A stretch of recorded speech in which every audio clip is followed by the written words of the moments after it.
And now, the LSU Football Fix with Preston Guy, presented by TigerBait, starts now.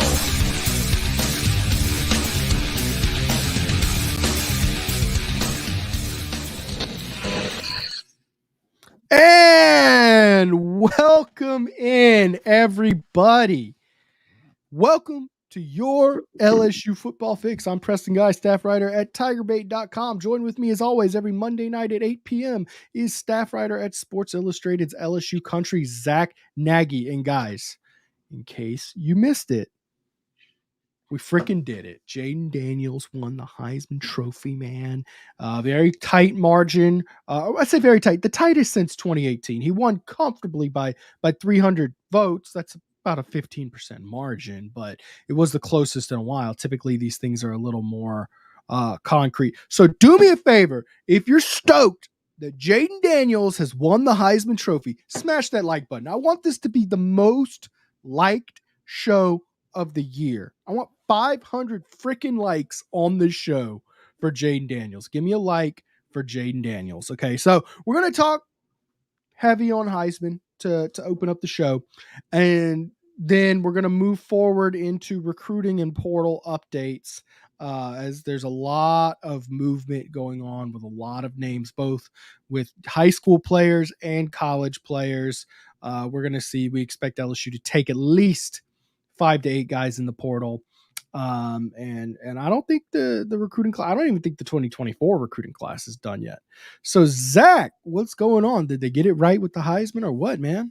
Yeah, man. Like you said, we did it. I know you've been a huge advocate for Jayden Daniels on Twitter. So it's been a wild last couple of weeks, obviously with odds shifting, a bunch of different moving parts with the Heisman race. But look, at the end of the day, we have a Heisman winner in Jayden Daniels. And I mean, look, man, you got another Heisman winner in Baton Rouge, fresh off Joe Burrow. It's setting the standard for quarterbacks, moving forward in the purple and gold. And I think we're going to see some things, trend in the right direction at the quarterback position moving forward. Maybe see some good news coming in January with, Bryce Underwood potentially. So, yeah, it's been a fantastic last couple of days, last couple of weeks. And at the end of the day, they got it right. Jayden Daniels is your Heisman winner. And we'll get into that, and we'll get into the Bolitnikoff a little bit too, because I know you and I are both a little bit passionate about, the end result with Malik Nabers as well in that Bolitnikoff race. So, yeah, they got it right, and now we move on.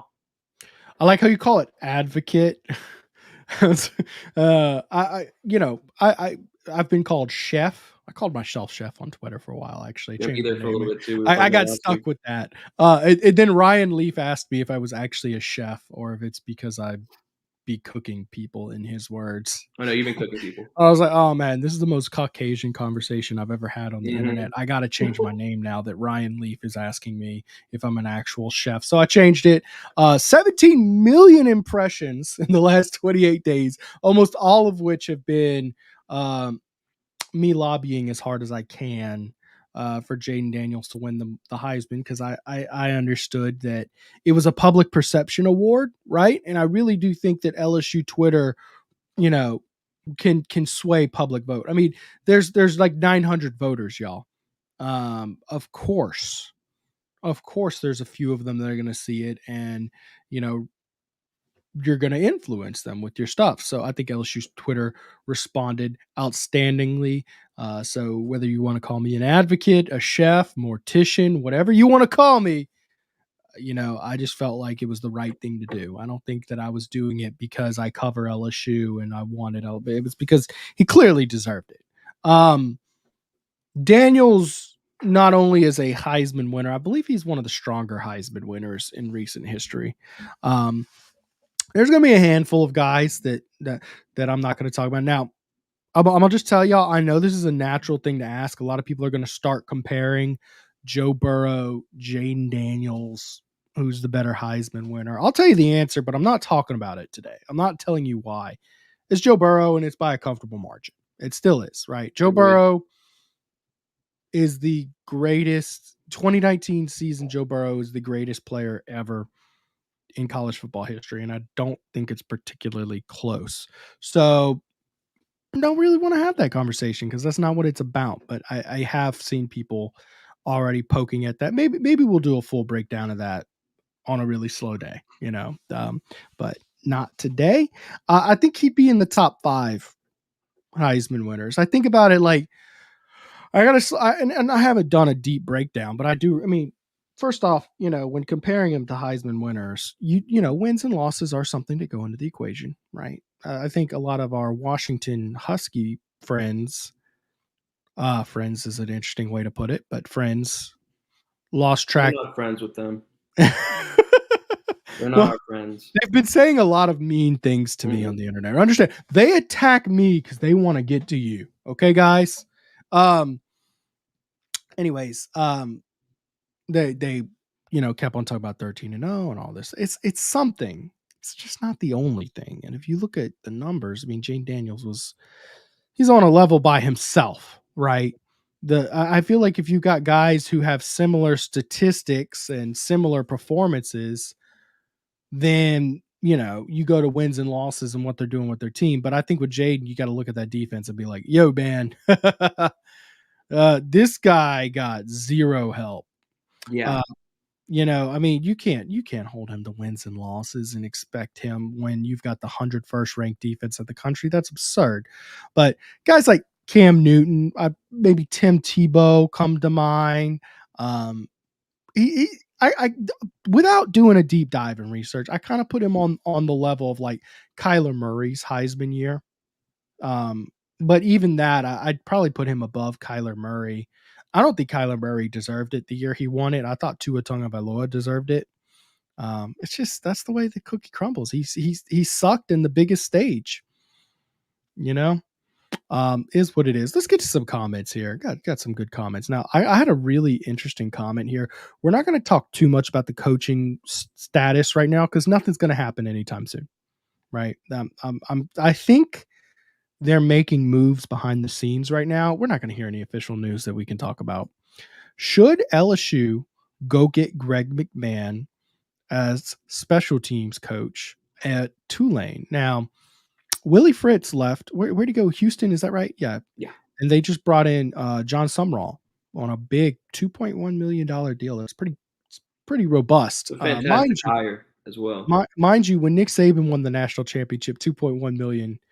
It was like 2.5. It was like 2.5 and $1. Made him the highest paid coach in college football history. It was only 20 years ago. So for a school like Tulane to be caught up to that mark already, pretty impressive. But John Sumrall, outstanding hire for Tulane. Does he retain Greg McMahon? I don't know. I'm not inside with Tulane like that. Maybe I should be. My cousin's a team doctor for them. Maybe I should be hitting her up for more leads. But anyways, I hadn't even thought to text her and ask her about anything yet. But anyways, the answer is yes, but got to see what goes on with Bob Diaco, right? There's been a little bit of rumblings, and I'm just going to say rumblings. That I haven't talked to Brian Kelly. I haven't talked to Scott Woodward, which is who you would need to talk to really get what's going on here. But there's been some rumors, rumblings, message board type stuff that maybe Bob Diaco is a very accomplished defensive coordinator, and a very high energy coach. And I thought he did a more than serviceable job on special teams this year, especially given the situation he was handed. He was Brian Kelly's defensive coordinator when they went to the national championship in 2012. Now I haven't gotten to talk. I've burned like all my Notre Dame bridges, just so y'all know. There's not very many people left on Notre Dame. There a few fans on Twitter who apparently one of the guys I was beefing with in Notre Dame is kind of like their version of Glenn Guilbeau. So maybe those guys who hate him, I could like, hey, tell me what was going on with Bob. Right. I mean, I can do the research and numbers and stuff like that, but I'm just not there yet. But Bob Diaco is, a valued, respected coach. And I know that if he were to move into DC and the special team spot were to open, I mean, the first name I'm writing down if I'm doing my new special teams coordinator list is Greg McMahon, right? I mean, does anybody else jump off the page to you, Zach? Not necessarily. And kind of like before we started even talking about this, we were talking about like, we're not sure if moves are going to happen like now or imminent, like what's going to happen. Basically what Brian Kelly was saying last week is that it was a straight recruiting week before they started bowl prep today, because today the program began, their preparation for Wisconsin in the ReliaQuest Bowl. But all last week was straight recruiting. Coaches were on the road. Coaches were doing this and that. And then this week was when they were going to begin doing staff evaluations. So Brian Kelly and, the rest of his Right. staff are going to begin looking at different position groups, whether it's defense, defensive line, special teams, whatever it is. I think you could start to see some type of movements occur over the next couple of days. Obviously, I wouldn't like you said. I'm gonna tag on that as well. I don't think you're gonna see something happen immediately, but from a staff evaluation perspective, that is what's going to start happening this week. And look at somebody like Tulane special teams coach. I think that's somebody who would be at the top of the list for sure. I mean, talented coach, done a great thing with Tulane, and who knows, maybe he has recruiting ties around the South and in Louisiana. Well, he was a coach at LSU too. He coached at LSU, coached for the Saints, won a Super Bowl with the Saints. His body of work is just one of those things that speaks for itself. We'll see. The answer is I would love to see it. By the way, 53449, his most common comment is hit that like button. I'm surprised he hadn't had done that yet. Guys, I'm going to say this 1,000 times tonight. If you are hype about Jayden Daniels winning the freaking Heisman Trophy, smash that like button. I want 500 likes tonight. Give me there. Let's see. Let's get some more. Michael asking if Mike made the trip to New York City. No, neither one. You didn't go to New York, did you? Mm-mm. No, I didn't do it. I did ask Mike. I was like, Mike, you want to do New York? He was like, dude, that's a waste of money. So that is what it is. I will say this when talking about media and making it make business sense. Sometimes these road trips are a little difficult to make it make business sense, versus hiring like a videographer who's there or whatever. Just get a stringer out there. Yeah, a stringer, right? It's a lot easier to, and then the travel logistics, it's pretty tough. That's why we cover anything within an hour for sure. New Orleans, all that good stuff. But sometimes the road trips we don't do. John Velasco. Okay, amazing work on X, Preston. Doing my job, fella. First off, biggest takeaway there, I refuse to call it X. I'm going to call it Twitter until the day. It's the dumbest free brand. I will never call it X as long as I live. I swear to God. Weeks ago too. I swear to God, I'm never going to call it X, but I appreciate you for appreciating me. The funniest part about this tirade of Twitter work, somebody commented that I deserved a beer for my efforts. Oh yeah, how'd you do on Venmo? I saw you posted that. I had about 20 people Venmo me beer money. That's what we like to hear. That's the funniest part about it all, man. They got my Venmo and just went to town, man. So, more so than, beer money is beer money. It is what it is. But the fact that I enjoy doing my job as much as I do, and all I did was take the facts that I knew and put them out there. And I didn't take very many personal insults. I don't want to say none, because there's some guys who put out some disrespectful stuff. Mm-hmm. But I'm trying to criticize the actions that they were taking, not who they were as people. I didn't criticize Michael Penix or Bo Nix the whole time. I just presented the facts, and I think the people really appreciated that. I'll say this about the whole Heisman argument thing. It is very easy to dunk on people and to bury them alive when Jayden Daniels puts up as convincing of an argument as he did. Yep. That's all I'm going to say. If I was arguing for someone who didn't deserve it as concretely as he did, it wouldn't have looked as concrete. Now, we're going to get to some sad news. Nabers got robbed, of course. He lost by one vote. One freaking vote. That's unbelievable to me. And the sad part is that it's a nepotism situation. Marvin Harrison Jr., fantastic player, going to go high in the draft. I have nothing. I loved watching his dad, by the way, for the Colts. I grew up loving Peyton Manning and the Colts, and Marvin Harrison was his number one receiver for all those years. Absolutely loved it. But I have nothing against him. But the numbers really speak for themselves. Harrison Jr. was closer to Brian Thomas Jr. in production, not Malik Nabers. Malik Nabers was in a league of his own. He deserved the award. And the one thing everybody kept on telling me was, well, look who's throwing the ball. Kyle McCord versus Jayden Daniels, of course. But then a friend of mine actually DM'd me that, and he's like, well, who's he competing for grabs with? And you were like one of the first ones on the Brian Thomas hype train this year. Yeah, I've loved Brian Thomas since he was a freshman. I kind of felt like he would hit that stride come year 3, he just needed some time to develop. And I think Cortez Hankton is one of the best in the business. So, working alongside him over the last couple of summers, I firmly believe that Brian Thomas is going to hit his stride in year 3. Yeah, for sure. And he's definitely exceeded all expectations. I thought he was going to be a solid receiver. He blew my expectations out of the water. And I've been high on him. I've been high on him since he was basically a junior in high school at Walker. Loved what he brings to the table. Big bodied receiver. He just put it all together this year. That being said, the next leading receiver for Ohio State is Emeka Ibuka. I probably butchered his name. I apologize. Who people had really high coming into this year. Like he was a guy that a lot of scouts and people up top believed would be a super talented receiver, and he didn't really do all that much this year. He had like 40 grabs for 500 yards. Yeah, like he did good, but when you look at what Brian Thomas Jr. did, it's like right. Well, you had to split those grabs with Brian Thomas Jr. That's what I'm saying. Like, so the fact that that's the case, and Malik Nabers mopped the floor with him statistically. Come on, guys, what are we doing? I said the same thing, man. I talked to his mom in a Twitter space, by the way, Tanya Nabers, and she was heartbroken, but she did, and I'm gonna pass her sentiment along. She wanted to thank Tiger Nation for all of the support and love he's gotten.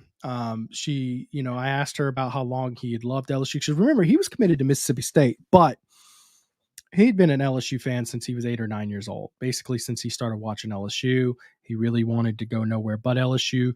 LSU came in late with the offer. That was an evaluation error on the Orgeron coaching administration, and they got the offer in late. And what's very common in recruiting? That Louisiana kid who expects LSU to offer first as the hometown team, and they take their time and they come in and offer late. And by that point, their egos have been, they've been pissed. They're pissed off because they've always been the best player they've ever seen, known, or met. And now all of a sudden LSU didn't, come and kiss their lick their boots day one, and they say, to hell with you, I'm done. There's a lot of players like that. A lot of them. Look at Travis Etienne. Yeah. LSU came in late. Yep. He went to Clemson. He said, I'm going to the other Death Valley. Bye, suckers. There's a lot of kids like that. By the way, Trevor Etienne in the portal. Where do you think he's going? Probably Clemson, huh? Probably Georgia. Yeah. Yeah. Are you at all just blown away by what's going on with Florida and half of last year's recruiting classes in the portal? Yeah, it's an interesting situation. It's the 2022 class that half of it is out of Gainesville at this point, and it's tough for me to sit here and gauge that 2022 recruiting class because some of it was Dan Mullen, some of it was Billy Napier. So he's not necessarily weaning out the guys that he doesn't want there. But to answer your question, yeah, man, I'm pretty surprised that this many people are. It's kind of like a mass exodus type thing, but. It's the SEC. People want to go get playing time immediately. People want it their way. And ultimately, these guys are going to have to find new homes sooner rather than later. Anyways, it's just crazy what's going on there. I thought Napier would be an okay coach. I'm going to be honest. I love to tease on Napier because it's kind of, Fun Belt Billy. The ULL stuff. I love teasing the ULL guys. Friendly in a friendly way. My family, my in-laws are all from Lafayette, so it's always been a friendly situation. But anyways, a little surprised at how rough it's going. Now he's got a really good quarterback coming in. Really good. DJ Lagway. Yeah. Really like DJ Lagway. I mean, he had 65 touchdowns this year in Houston. It was real good. Big Conus Kelly, Chef Preston, and sous chef Zack. Great roasted duck, Chef Preston. I wish Tremonti's still sponsored the show. He had some health issues and had to pull out this year, but I could be pushing his duck. He has a really good turducken he does for the holidays. Y'all go get your Christmas stuff at Tremonti's anyway. We're still friends with them. Let's see here. To heck with him. He must be talking about the Washington haters. That's Kent Jones. Good guy. Let's see here. I got my BFF Zack with me. What's up, BFF? Guys, if you don't know the joke about Mike Scarborough says the word BFF a lot. I think it was Big Cojones Kelly who originally caught on to that. It was man, he says BFF a lot. I was like, yeah, he does. And now it's just an ongoing gig. Ooh, Blake Baker for DC. Don't overthink it. Unique. I like it. It is unique. Has he ever been a DC? Not sure. I don't think he has. I love Blake Baker as a coach though. If you can bring him back, man. I'll tell you what, they need some rework. And there it is. Sorry, Preston. Hit the like button. Do we see Truck? I haven't seen Trucking with Casper. But yeah, hit the like button, guys. If you are hyped that Jayden Daniels is the 89th Heisman winner, hit the like button. Let's get 500 freaking like. He hit it so much, he hit it twice. Like the show, guys. We're getting hyped. Jayden Daniels wins it. He deserves it. I'm so just elated. Elated is how I would put it, because he just deserved it. Have you seen any of the recent draft projections? Like Mel Kiper came out with his draft board, and CBS put out a mock draft today. Did you see where Nabers and our boy Jayden Daniels landed there? I saw that CBS one had Jayden Daniels at number 2 to the Patriots. Was one of the latest ones that they had. It's unbelievable. Number 2 to the Patriots. Now that, first off, my evaluation of Jayden Daniels, where are the Saints picking 9? Okay, my evaluation is I wouldn't take him before the 9th pick of the draft. He's not worth a 1 through 8 pick. It's absurd that you think that.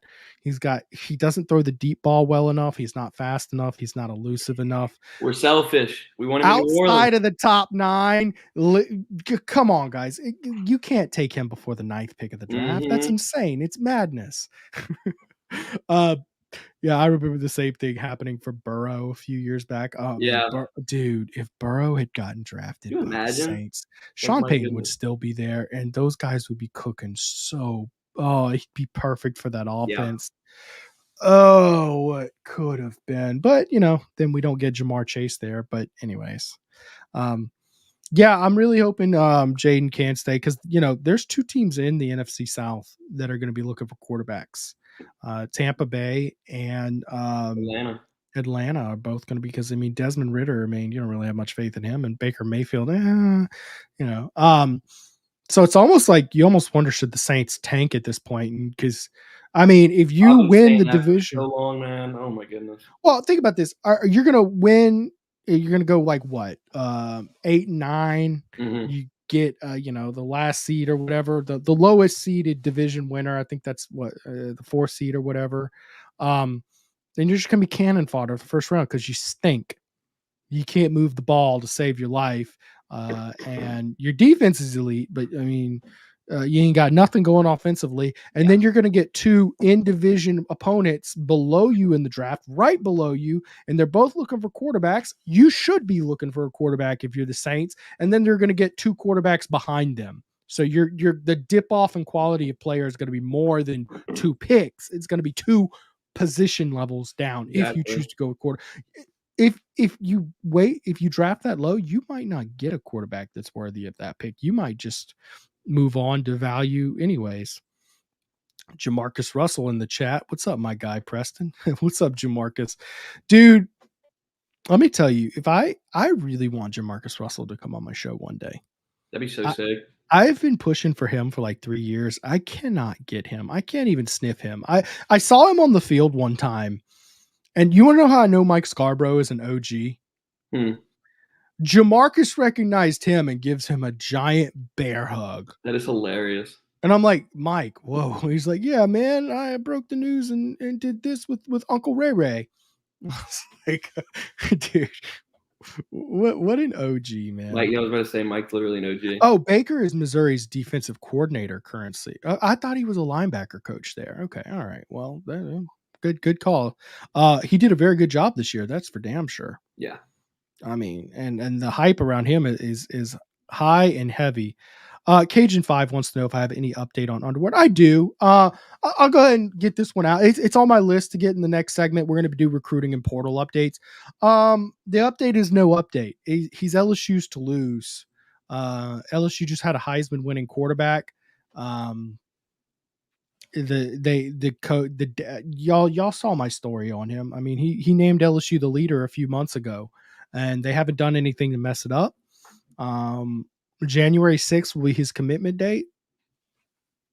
I think he's LSU's to lose, guys. I got like one thing on that. He did take a visit. He ultimately did take one to Michigan. Whether it was last week or the weekend before, everybody was kind of saying like, "Oh my gosh, he's 20 minutes away." And it was like two. It was for a game though. When yeah, there was like he didn't go visit or do anything, and then ultimately that last week of the season, or maybe it was a conference, whatever it was, he ultimately did go check out Michigan, which is something that a lot of people were, not necessarily circling or questioning about, because he said that them bringing in Carter Smith, the 4-star quarterback from Florida, wasn't something that he wasn't really concerned about. He said it just adds to the competition.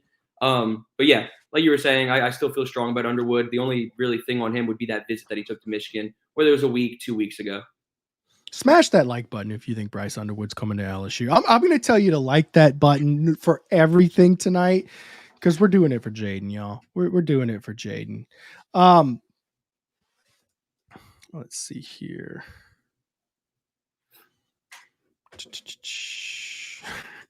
Crying belly. This show is my favorite. Best on YouTube. Please free my. No, I'm sorry. It's a business decision. Crying. We discussed it. Get with me off air. I'm sorry.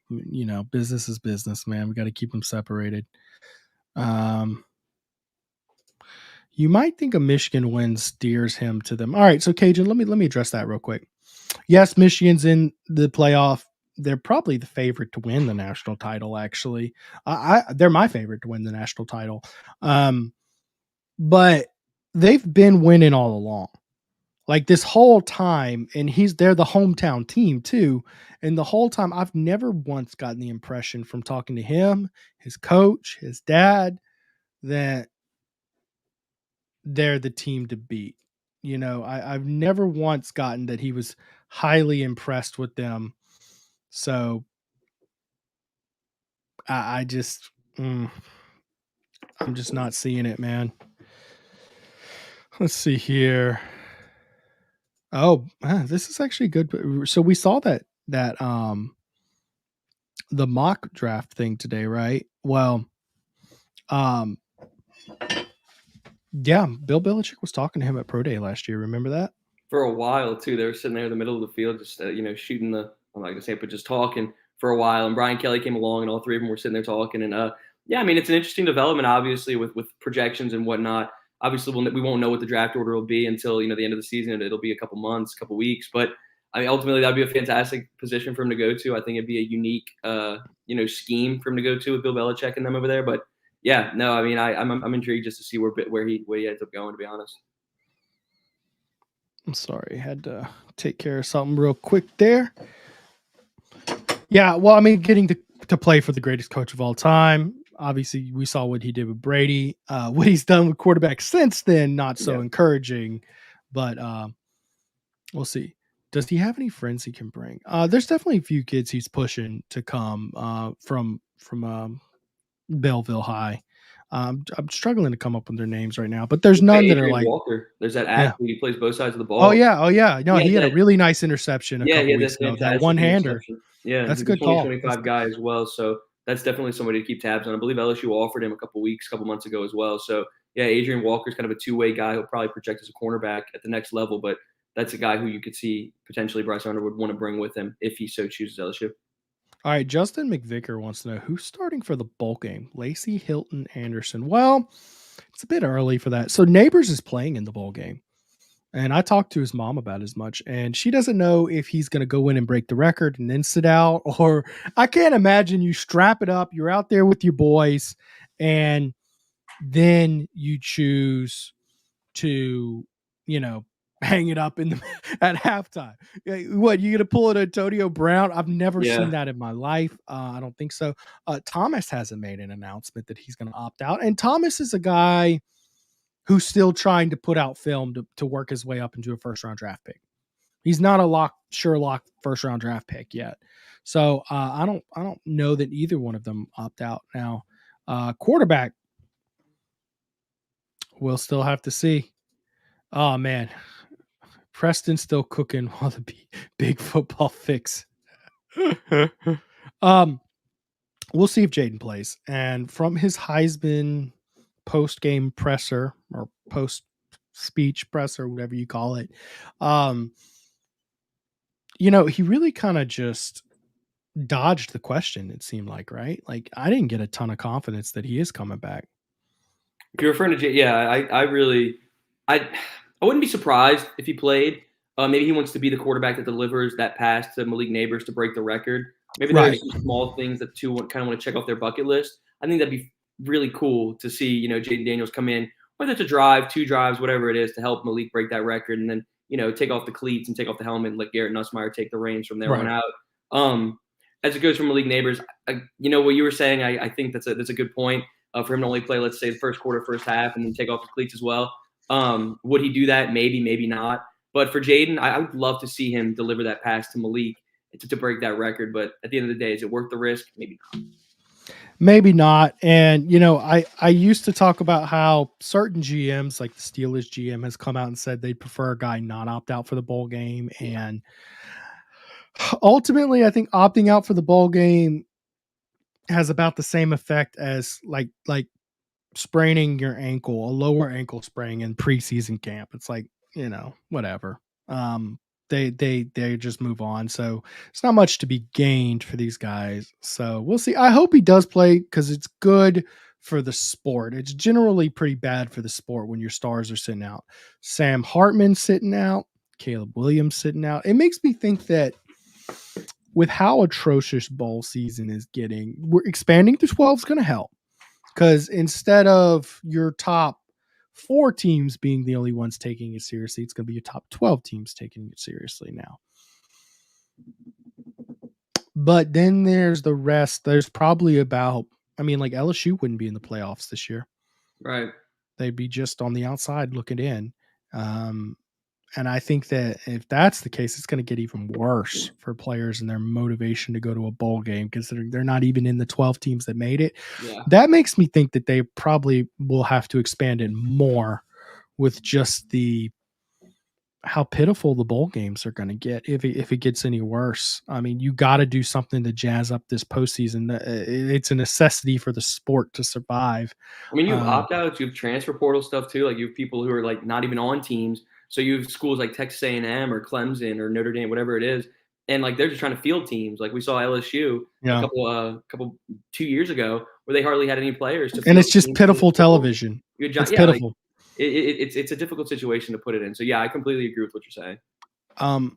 Currently, college football has the best regular season of any sport, any American sport.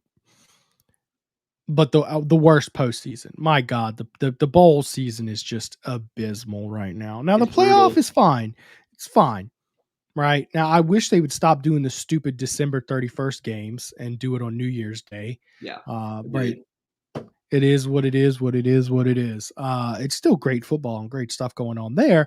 But the rest of it, every other team, it's just you've got 5 and 7 teams in bowl games. You got opt-outs, coaches because of early signing day and transfer portal window. Coaches are bailing on their team. Players are bailing on their team. It just is. It's it's supposed to be the big hoorah, your splash, you're into the season. Think about the NCAA tournament for basketball.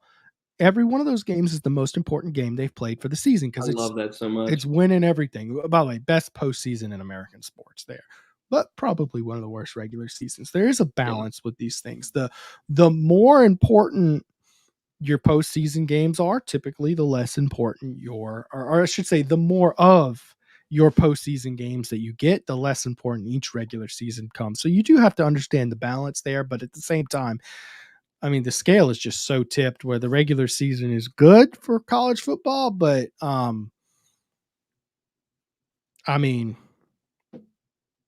postseason is just atrocious. And then let's talk about this. You can win 13 football games and not make the playoff. You can go 13-0 and you don't make it. So I think this year is probably where the shit hit the fan for college football and things went real awry. All right, let's get to our first commercial break here. We're going to talk about our title sponsor tonight, Celebrity Theaters, guys. Y'all know Celebrity. It's locally owned and operated with locations in Baton Rouge, Broussard, and Ruston. For years, Celebrity Theaters has been committed to providing a total family entertainment to its patrons. Because it's locally owned and operated, you're guaranteed to see a clean facility, better pricing, superior customer service, state-of-the-art technology. The Baton Rouge location has an invigorating arcade featuring over 50 games. It's the largest in town. And you get a bar featuring wine, beer, and frozen drinks. So some of that beer money I got sent from Twitter, I guess where I'm going with it. Let's go, baby. All right, they got the oversized leather reclining seats, which is a necessity. For me to go to a movie, you got to have Lazy Boy in it. Sorry. They got the Dolby Atmos 3D sound system, complete with the largest screen in Baton Rouge. And guys, I got to talk about someone else today. We got to talk about Koala Insulation. The team at Koala Insulation of Baton Rouge are your residential commercial energy efficiency experts. The approach Koala provides not only helps you reduce energy bills, but maintain a more and comfortable living environment. But it can also help reduce airborne allergens, water condensation issues, wear and tear on your HVAC system, and even lengthen the life of your roof shingles. The Koala team provides an existing homeowner diagnosis, right? Which is, it's where it consists of your home's energy efficiency and can offer several strategies to help you stay more comfortable and save money on energy bills all year long. Koala has the capacity to tackle large spray foam projects and new home construction. While being available to help every day, homeowners get some relief in South Louisiana's extreme weather. As an added bonus, most of Koala's projects qualify for federal income tax credits. Give Koala a call today at 225-457-1001 to schedule your free energy efficiency assessment and tell them you heard it on TigerBait.com for 7% off your project. And guys, I got to tell you, I saw Mike Scarborough's home. He used it at his house. It looks spick and span. Love the work that they do, guys. Quality work from Koala Insulation. All right, guys, y'all see the piece behind me. All right, I have a quick question before I get into his ad read here. If Jordan Spectre does a Jayden Daniels Heisman piece, would you buy it? I'm trying to convince him to do one. He's just a little hesitant. It is a steep investment for him to get a new piece out there. I'm like, dude, you got to do this. I need in the chat, would you do a Jayden Daniels Spectre art piece, right? So while you debate that amongst yourselves in the chat, I'm going to tell you about them. Guys, we got the art behind us from artist Jordan Spectre, available at spectresportsart.com/the Bayou. Guys, this artwork is guaranteed to catch the eye of any Tiger fan, and the details are going to be what holds your attention.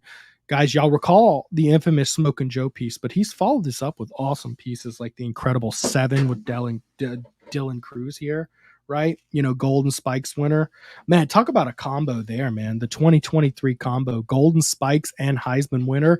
LSU, by the way, first school to do that since 1988. Zack Nagy. Who did it in 1988? Got the Golden Spikes and Heisman. I'll tell you. Oklahoma State, Barry Sanders, and some guy who plays baseball. I don't know his name. Guy who plays baseball. I don't know Golden Spikes winners from the 80s, but I know it was Oklahoma State who did it. Anyways, guys, from the fireworks at Tiger Stadium and Alec Box, the Golden Spikes Award, guys, Spectre's always on spot, guys. His artwork's available in quality prints or canvases of any size to fit any room or any budget. Art is straight from the walks to your wall. Guys, coolest thing about this artwork is the athletes themselves are buying the artwork and hanging it up. So you can see in the top right corner, there's Dylan and his family buying it. It's in their man cave.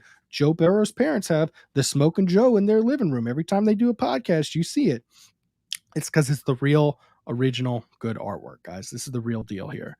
Visit the link in the description of this video to check out the entire Bayou collection. Hopefully we get a Jayden Daniels piece added to the collection soon. That's what I'm hoping. Maybe if the chat can respond strong enough. Make sure to use the code TigerBait10 at checkout for 10% off of your first set purchase. Guys, you're not going to be disappointed with this. All right, let's see what the chat says. What's the consensus? What's the consensus? Man, actually, no one. No, I'm sure we'll see. Anyways, look at Chance Babin getting the Oklahoma State trivia, man. Sounds like Golden Spike sounds like a James Bond villain. That's funny. Guys, LSU's doing a lot in the portal and with recruiting right now. There's going to be big changes here made. So we're going to kind of run down the list and go guy by guy by guy what we're hearing and what we're hearing. Okay.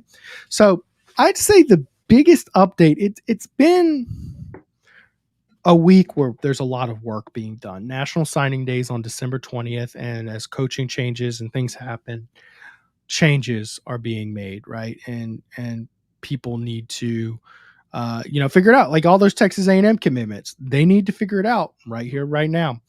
Guys, y'all know I have a ton of ears at Acadiana, right? I'm hearing that Dominic McKinley is actually reconsidering stuff. Now, he's taking a ton of in-home visits this week, including Brian Kelly.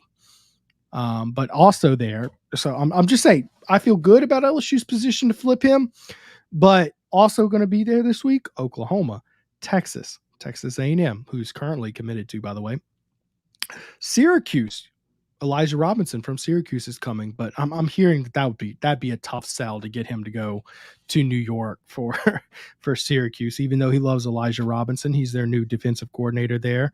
But I'm hearing LSU and Texas are the teams in the best position. I like LSU. I don't know if I like LSU versus the field, but I like LSU's chances pretty good. And by the way, he played in the state championship this week. Hey, did you get to keep up with any state championship games this weekend? Not too much, but another thing to kind of keep tabs on with Dominic McKinley is the decision. Obviously, whether he reopens things up and it's LSU, Texas, whatever may happen. I think another thing that you got to keep tabs on here is when he decides to put pen to paper. Obviously, the early signing period is coming up next week. Right. But another thing that people need to start to monitor potentially is him pushing back his decision until February. He could reopen things, and true. He could reopen things, and he could eventually, take some time with this, like we're seeing with Terry Bussey. Terry Bussey's not going to sign during the early signing period. This is a guy you're going to see push things to the final buzzer in February and eventually wait. And that obviously helps a program like LSU, whether they get a new defensive staff, whatever they do here, it helps LSU's chances. And you can see the exact same thing happen for somebody of Dominic McKinley's caliber. Do I think LSU could ultimately flip him? I think it's up in the air. It's certainly going to be a challenge. But hypothetically, if he does push back that, decision date and that, signing date until February, man, that does wonders for a program like LSU if they do decide to make some staff changes. So, yeah, like you were saying, 100% accurate about a bunch of different visits and, in-home, like you said, in-home visits this week from a bunch of different programs. But I think people should start to maybe keep tabs on potentially him pushing back that signing date. He might not do it next Wednesday. He could potentially push it back to February. And I think if he does that, that's some fantastic news for LSU fans. Yeah, I would definitely give them more time to compete. I tell you what, I always find it funny with these recruits who take years of meeting with coaches and making decisions and all this good stuff, right? And, then a coach loses their job or whatever, a new coach gets hired, something like that. And now they have like 9 days to make it. Like we were talking with Gabriel Relaford last week, and he's already made his decision since we talked to him 7 days ago. And it's like, I legitimately don't think he had his mind 100% made up. Like we asked him directly and like he told us, and I believed him. I don't know. There's something about the way he was saying and talking about. He's a very smart kid, by the way. If y'all missed it, go back and rewatch it. But it's kind of crazy that you just take this year, then boom, in 5 days, you're making up your mind for your entire future. Adam A. Bear says he'd buy it. Fire wants to know how much. So, okay, the portraits, guys, they come in all like, canvas and print, framed, and then they come 16 by 20 all the way up to like 30 by 40. There's like 5 sizes. So obviously the bigger you get and the higher quality print you do, it's going to be more. They start at $50 though. So like I said, any budget, any room size, you're good to go, guys. So whatever you're looking for, the prints will start at $50. If houses for space, go get Iowa's. And I like that. He won the Broyles Award. And I'm gonna tell you what, as good as Jayden Daniels was, Iowa's offense was equally bad. If you look at like the EPA chart, there's two outliers. That doesn't even do it justice. Good Lord. There's two outliers on the yards per play EPA chart this year. It's Jayden Daniels way up there in Mars chilling with Elon Musk. And then you've got Iowa's quarterback at the very bottom of the list. So the fact that they won 10 games, very impressive to me. I would love to bring him in if you get a guy. Let's see here. What's a Nitron Tuggle? I'm afraid to put that on the screen. No, I believe he's talking about the recruit. So Tuggle's a guy right now who's I know for a fact he is. He's a wide receiver commit to Georgia right now, and I believe he's taking an official visit to LSU this weekend. Yeah, I mean, I think that's an interesting situation, and they call him Nitro, but his name it's not Nitarion. Okay, all right. So this is a guy who's potentially making a move over to LSU for an official visit this weekend, and it's a pretty big development in my opinion. Will they flip him? I don't know. But that Georgia 2024 recruiting class is starting to see some things shake up. I know. I was about to say that. I was about to bring that up. In America in the 2024 class, all signs point towards him flipping to Nebraska. He's taking an official this weekend. So if you see that big domino fall and ultimately go elsewhere, you could see other shakeup happen in that 2024 class. And for somebody of Tuggle's caliber, who knows? Maybe an official visit with LSU the final weekend before the early signing period. It could do wonders. So, yeah, he's a super dynamic player, like my guy said. So, yeah, I think getting him in town is fantastic. And you can't have too many receivers. And obviously LSU is, turning into – or is wide receiver U, rather. Yeah. Man, remember Matt Rule's comment about getting a good quarterback? Oh, yeah, people were talking – just so we're clear, a good quarterback costs you $1 or $2 million. Yeah. Well, I guess he found his $2 million, huh?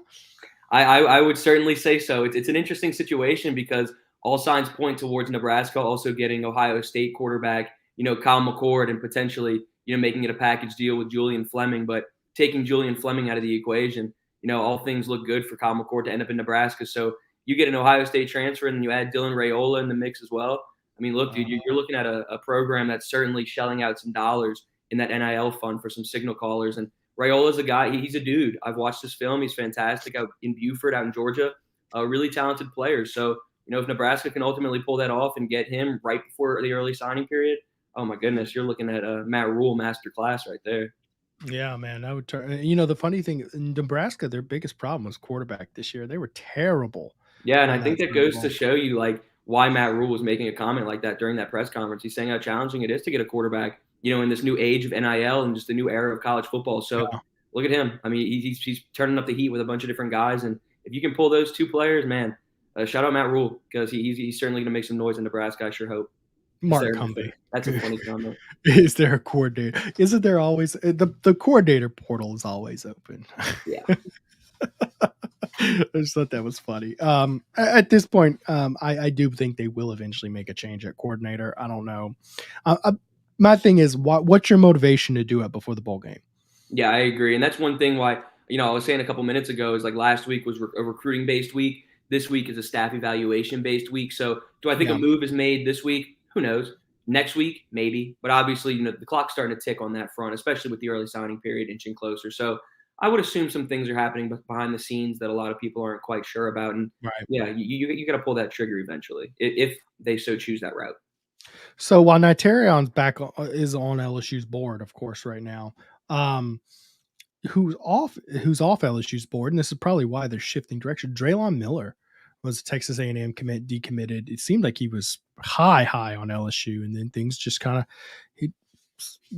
got cold and quiet for a long time, and he committed to Colorado.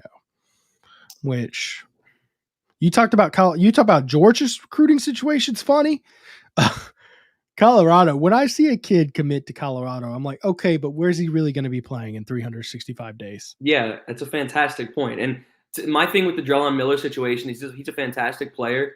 And obviously he decommitted from Texas A&M fresh off of a visit to LSU. The very next day he reopened his recruitment. Right.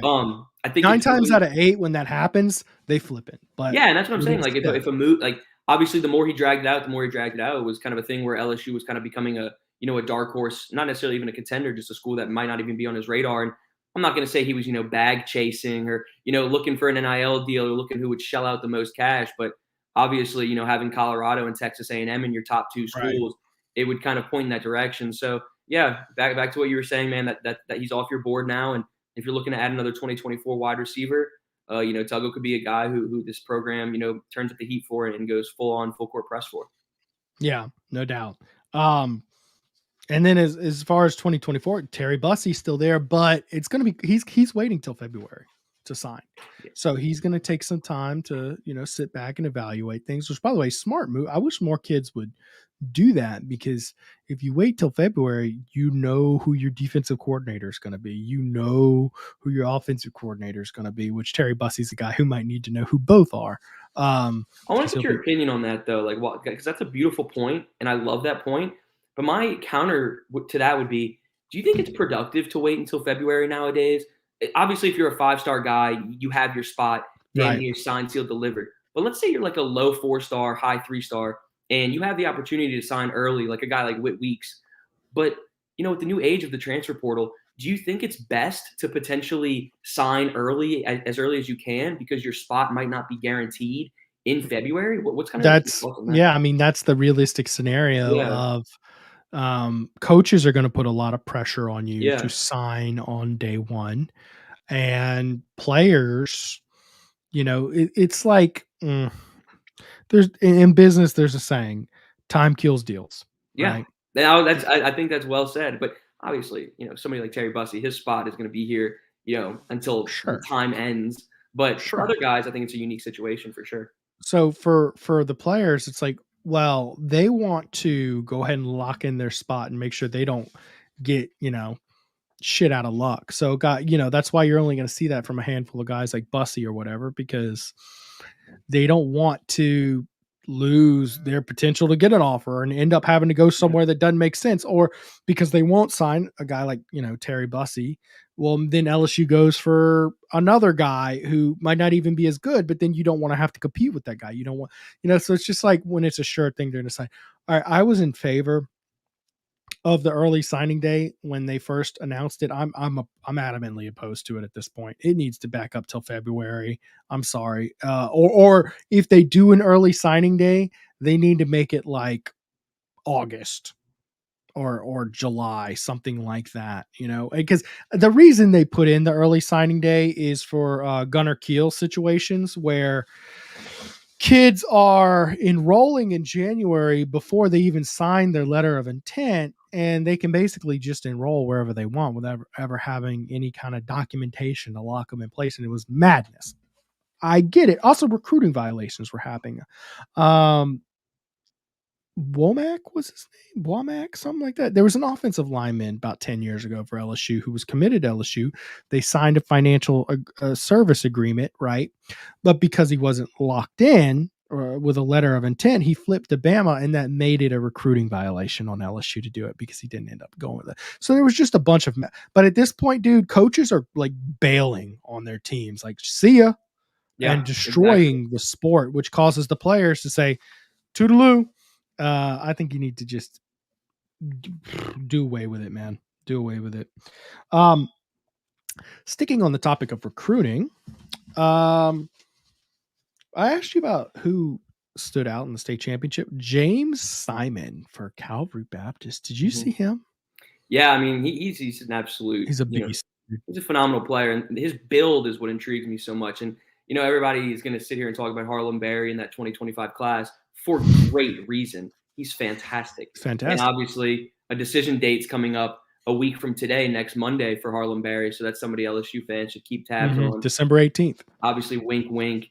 And then you have somebody of James Simon's caliber right up the road as well. It's a fantastic situation for the state of Louisiana to have two of the top 5, top 10 running backs in America to be residing in the state. So I love the chances of Harlem Berry with LSU, and it's hard not like the chances of James Simon in that 2025 class as well. So yeah, I mean, he balled out during the LSU.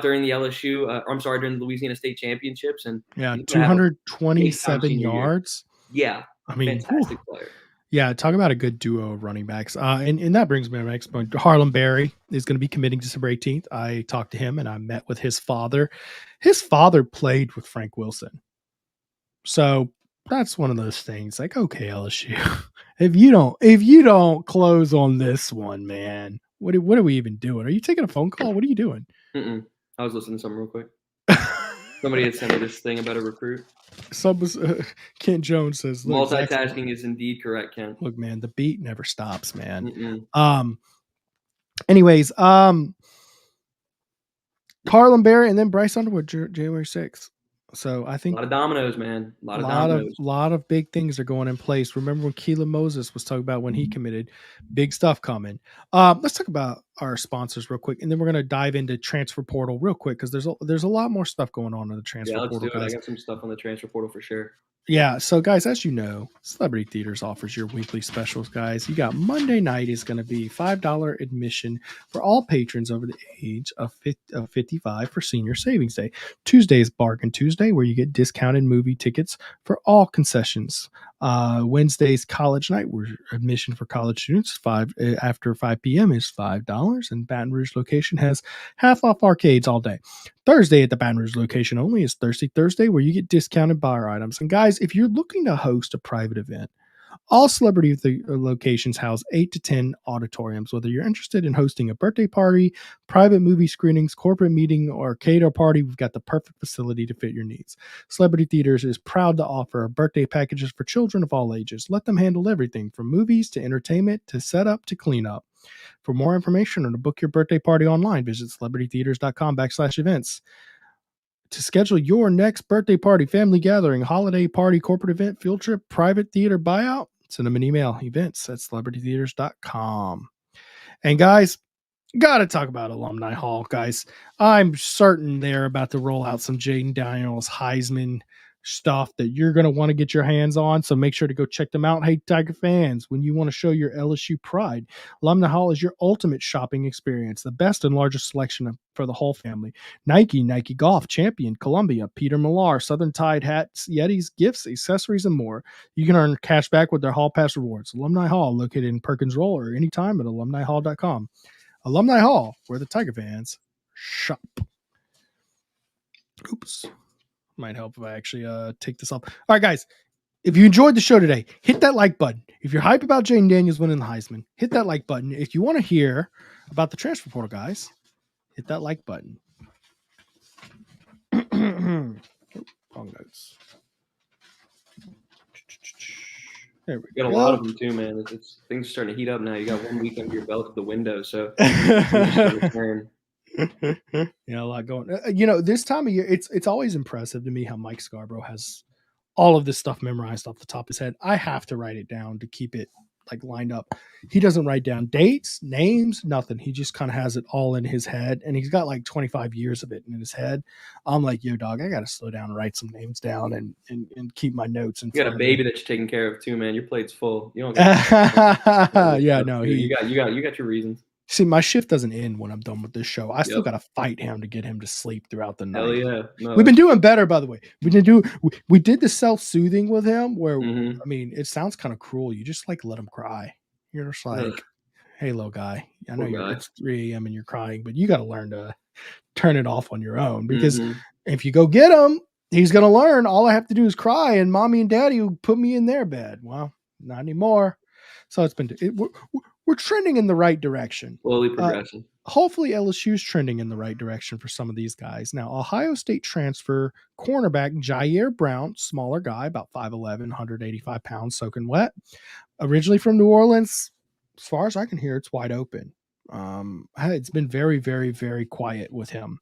Have you gotten anything on him? But I mean, you figure LSU would be there. On Jair, I definitely have a couple things to say about Xavion and a couple quarterbacks, a couple different things. But when it comes to Jayden Brown, that's a guy who LSU is obviously pursuing. Super talented guy, but right now, he hasn't taken a visit. There hasn't been, a lot of traction, building on his recruitment. Obviously, he's a Louisiana native and a guy that LSU is going to pursue, but we'll see if they ultimately turn up the heat for him. He has multiple years of eligibility. He's a Louisiana native, so he checks off all the boxes for Brian Kelly, but we'll see how many takes they have in this, transfer portal first window for sure.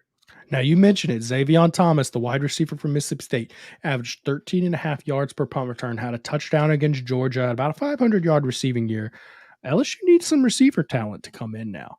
And that's a guy who's got a lot of talent. He took his UV today. And I heard went very well. He's a guy who I've kind of kept tabs on very, very hard. He took his unofficial visit today to Baton Rouge. He was here with his family, and he got here super, super early. He was here all day. It was something where he had the chance to talk with a bunch of different coaches, do what he needs to do. And aside from the visit being a success, obviously there's a guy who can come in and compete immediately. He's a kick return. He's a return specialist. He's fantastic in the return game. He's a guy who could fill that role that Aaron Anderson was supposed to fill last season. So if you can bring in somebody like Zavion Thomas, who had a 500-yard receiving season, fantastic return guy, he can come in and, be productive right off the bat. So obviously LSU fans should keep tabs on, Zavion Thomas over the next couple of days, because this is a guy who I would love to see pop sooner rather than later. And he's receiving offers from all over the country: Auburn, Arkansas, Oregon. Hot commodity on the recruiting show right now. But, for him to, take LSU as his first visit right here on Mondays is a big deal. And LSU has a couple different selling points that they're putting in his ear right now. So I like their chances for Zavion for sure. I think LSU is by far the team to beat for Zavion right now. I'd be shocked if they don't get him.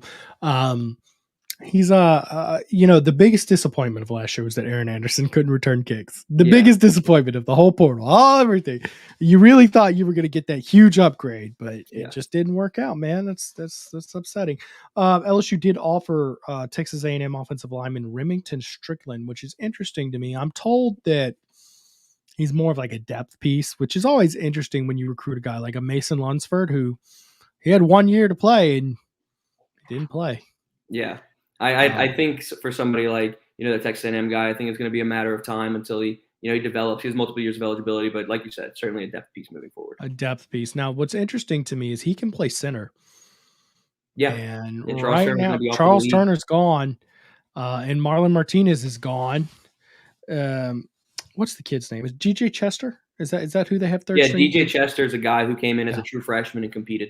And they liked his reps, by the way. In fact, now I'm remembering he actually came in instead of Marlon Martinez at some point, right? Missouri? Mm-hmm. Yeah. Now that's starting to actually line up to me now. That kind of, maybe we were going to talk about the transfers going out. Might skip that tonight just because we're running a little bit late here. But when we're talking about who you want to lose guys who like the writing was on the wall for, not guys who were like slotted to be your starter.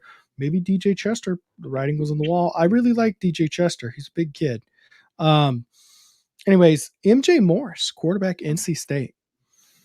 Really liking LSU's chances with him, but I mean, there's a lot of teams in there. And the thing for him is, does he want to go somewhere where he's going to be handed a starting spot? He has multiple years of eligibility. I think he's got 3 years left.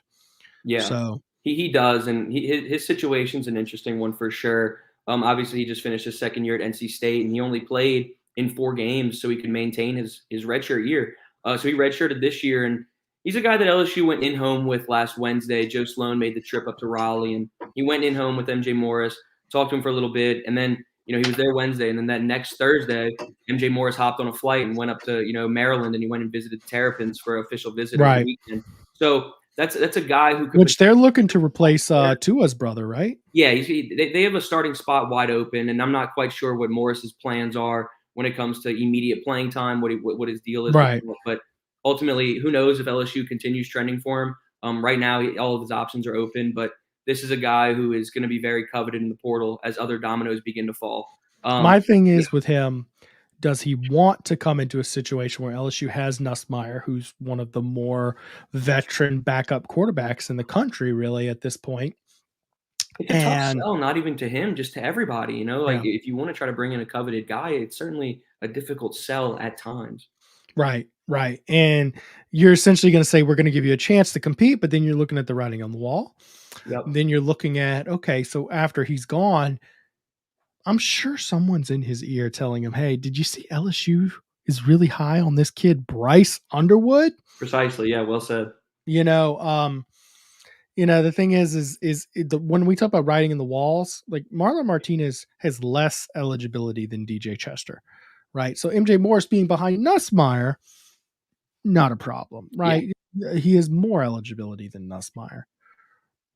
There's no writing on the wall there. You can wait it out and beat him out, or you have a chance to beat him out up front. He might think he's a better fit for the system than Nussmeier because he can use his legs probably a little bit better than Nussmeier. Although I am told not to sleep on Nussmeier's ability to move in this offense. I am told that I think he clocked out at 20 miles an hour. Yeah, it was like 20. I'm glad you said that. It was like 21 miles an hour. They were praising him during player interviews at some point this year. Yeah, he did good.